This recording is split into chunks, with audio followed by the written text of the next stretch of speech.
Today we're going to talk about one of my favorites, which is Russia and Peter the Great. So we're looking at a very, very brief history on Russia just to get some background information before we get into Peter. First up, some background. Russia itself was ruled by Mongols until 1480, and this ruling by the Mongols really allowed them to be isolated from the rest of Europe. And if you remember within seventh grade geography, you're talking about how Russia kind of spans the two continents, right? It's both in Europe and in Asia. Now, reasons for that isolation, 1, 2, 3, and 4 here. First up, reasons for that isolation is absolutely that Asian domination. So if you look, much of Russia is in Asia. And so therefore, that Mongolian influence is there and surrounding by many Asian countries versus really having that access to the European world. So that's one. Number two, we've talked about a lot of religions this year, and especially within Europe. Recently, we've been talking about Lutheran, Anglican, Calvinist, right, and Catholic, but we really haven't talked about Eastern Orthodox, and that's what Russia is going to follow. So there, again, is something that kind of separates them from the rest of Europe.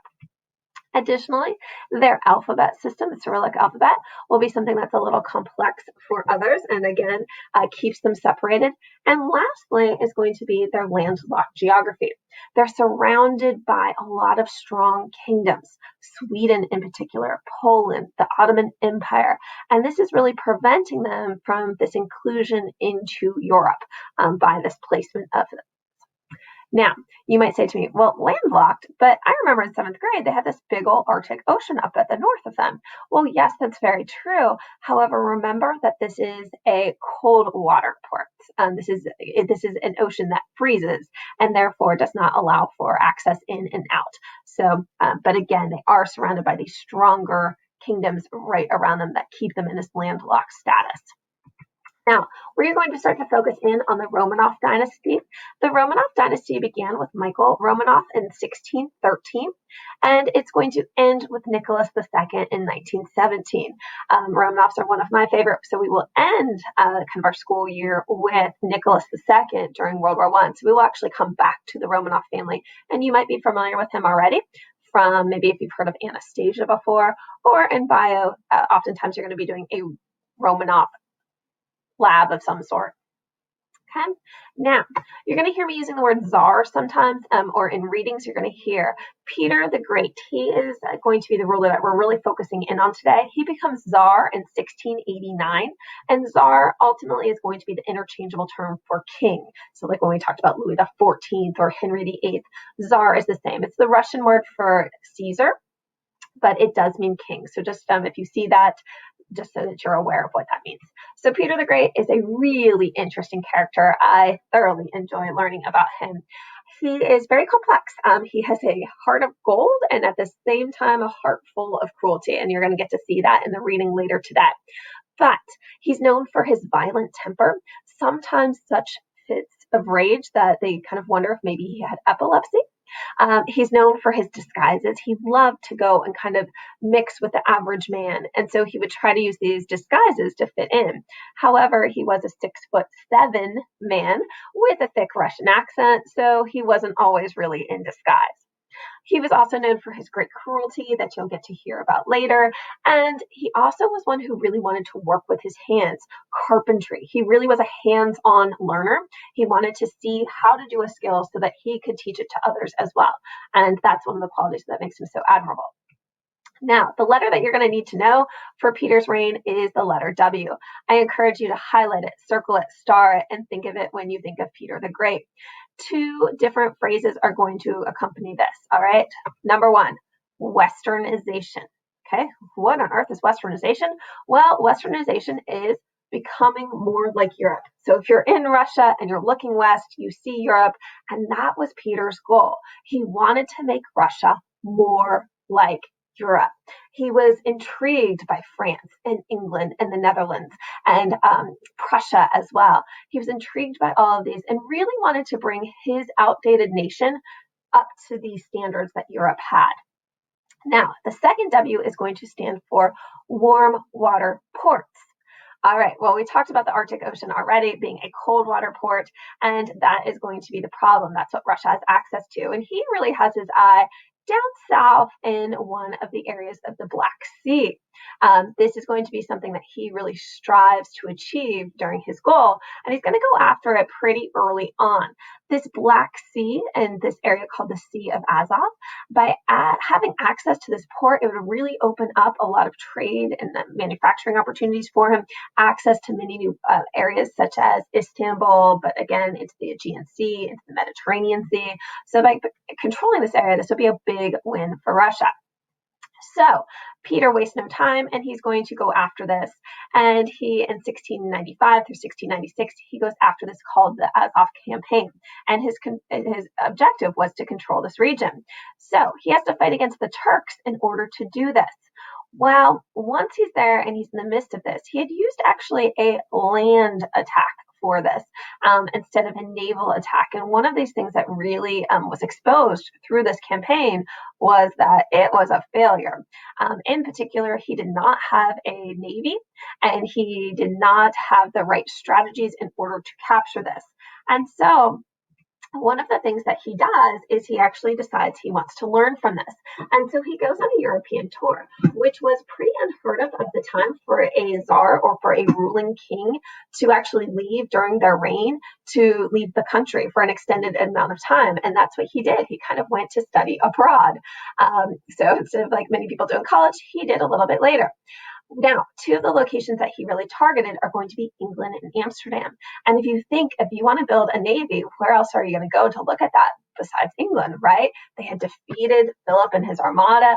Elizabeth and her sea dogs had won. They kept that naval superiority afterwards, becoming that powerhouse on the waterway. So he goes there to learn.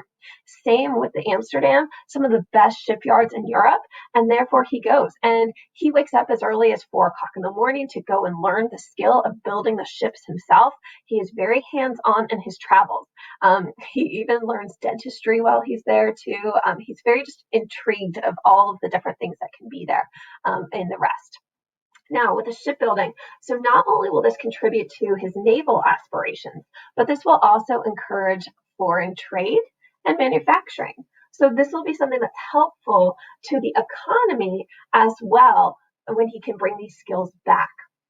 And so that's, again, how he's trying to update, to modernize his country of Russia.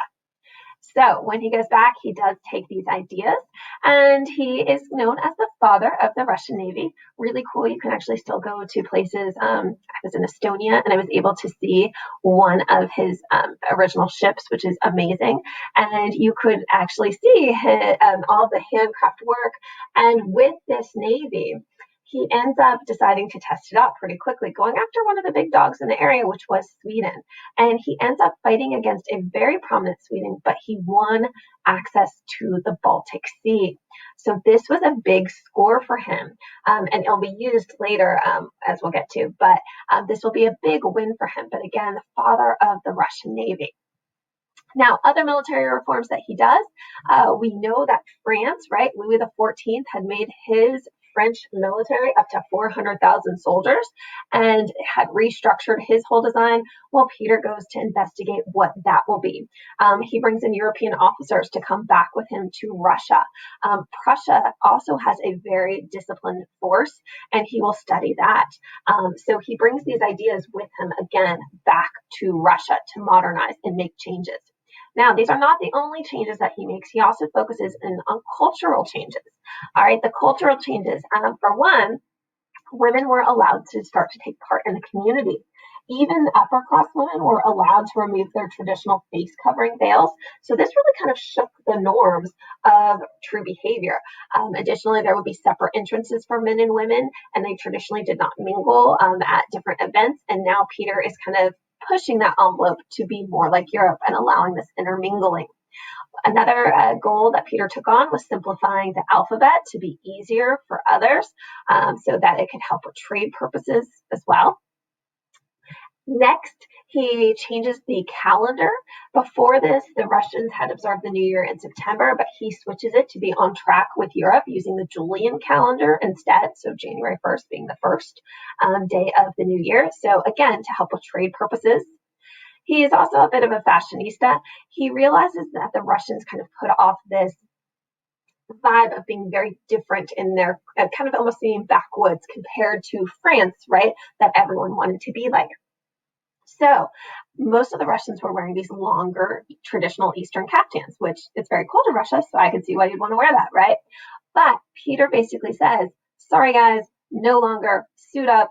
You are now expected to wear the short coats like the nobles do in the rest of Europe. You too need to look like that so that we fit in, so that when there are visitors from Europe, when there are trade negotiations going on, we can set the same standard and there's a comfort level there. Additionally, he's going to attack the beards. Basically, men, shave your beards. And if you don't, you're going to pay for it. Yep, that's right. He actually taxed the beard. If you refuse to shave off your beard, you actually had to carry around this token that is here. This token to prove and to be called upon to prove that you had paid your tax and did not have to shave your beard. But Peter was known for himself trying to, some of his cruel ways. He was known for really helping some of the nobles to shave their beards, sort of by force. Additionally, education, though, just like he studied abroad, he really encouraged the idea of many of the sons of the Russian nobles to study abroad, to learn new ideas and technologies, and to bring those back to Russia to strengthen it. Now, that does not mean that everything is just A-okay in Russia. People are resistant to change, just like anywhere else. And so there are three major groups that really fought against Peter, kind of kicking and screaming into this modernization time, that were very entrenched in the way things were. They didn't want change. They were living a pretty good life, and he was rocking this boat. Now, you're going to have the boyars, who are the nobility. You're going to have the Streltsy, which are the musketeers and kind of the military force, and the Russian Orthodox Church. All of these will kind of fight against him in these changes. However, you don't really want to bet against Peter. So, ends up the military decides that they're going to have a rebellion and go against Peter. Well, what happens? It isn't so good. Their leaders, with several of their officers and priests, were condemned to death. Some were broken upon the wheel, like we talked about during the Inquisition, and 2 women were buried alive. Upwards of 2,000 of the Streltsy were executed, parts of whom were hanged round about the walls of the city. He's making a very clear example. If you want to rebel against me and my new ways, this is what will happen to you. So he's really making a statement. Now, the church decides to kind of tackle Peter's ideas head on as well. And so a little bit of background about the Russian Orthodox Church. They do not have the Pope like the Catholic Church. Instead, they are led by a patriarch. And the patriarch had not really been supportive of a lot of Peter's changes. And so they decided to do something about it. They basically led the congregation to say, no smoking. Well, why that seems very health conscious today. And you might be like, okay, well, that's good. Well, really, they did it because Peter had been importing a new crop called tobacco. All right, a very profitable new crop for Russia. But here the church was using its influence to basically block Peter's ideas. So Peter had a response. Very Henry VIII of him. He says, you know what, then I'll take over the church. And that's exactly what he did. And he said, there is no figurehead, so patriarch, bye-bye. And he also allows for Christian toleration for foreigners. Now, he himself is not going to be, a religious toleration person, but here he's realizing that if he wants to bring in these other Europeans into his world here, he needs to have Christian toleration for them. Now, the service, or the boyars, the nobility, they are also going to be really aggravated by Peter's changes. He institutes something called the table of ranks. Now, there are 14 different levels of rank that you can be if you are a boyar or a noble. Everyone starts at the bottom, so you're all equal.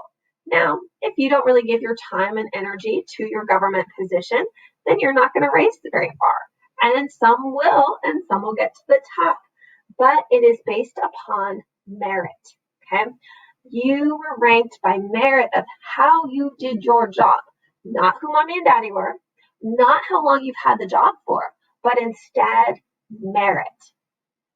How good did you do your job? How much time did you dedicate to Russia and to the government and to this job? And so therefore, this is going to really make a lot of people angry. In fact, He even changed the rules so that property of all landowners became hereditary instead of dependent upon their service to the Tsar. And in all of his appointments, he chose the most talented candidates, regardless of their level in society. He always wanted the best man for the job. Now, one of his final claims to fame is going to be his namesake city, St. Petersburg. This is known as the window to the west. Once he gains access to that Baltic Sea, we are going to see where he begins construction. And this is a base for the Russian Navy, but it's also meant to be a city that when you visited, and notice this is kind of one of the most Western points, so the first points to get into Russia, he wanted it to be a European city, just like you were in Paris or London or Amsterdam. He wanted the architecture to be the same. He even brings in architects from Europe to do just that. The palace there is gorgeous. So you have all of these opportunities to impress people, kind of like Louis did with his Versailles, right? So Peter does create this. Now, as soon as you're outside of St. Petersburg, it looks like the regular Russia. But he wanted people to have that impression that all of Russia was really like this. Now, the problem with this is it was actually built upon a wetland, like a swamp, and it had to be drained by hand, truly by like a bucket brigade, if you've ever heard of that, where they take a bucket and they would pass it to the next person and you would grab the next one in a line. So they had to drain this by hand. Very time consuming, very costly, and back-breaking work. And it said so many of the peasants actually died from this that their bodies were just kind of left as they were building, and they kept just building the silt, the land up above it.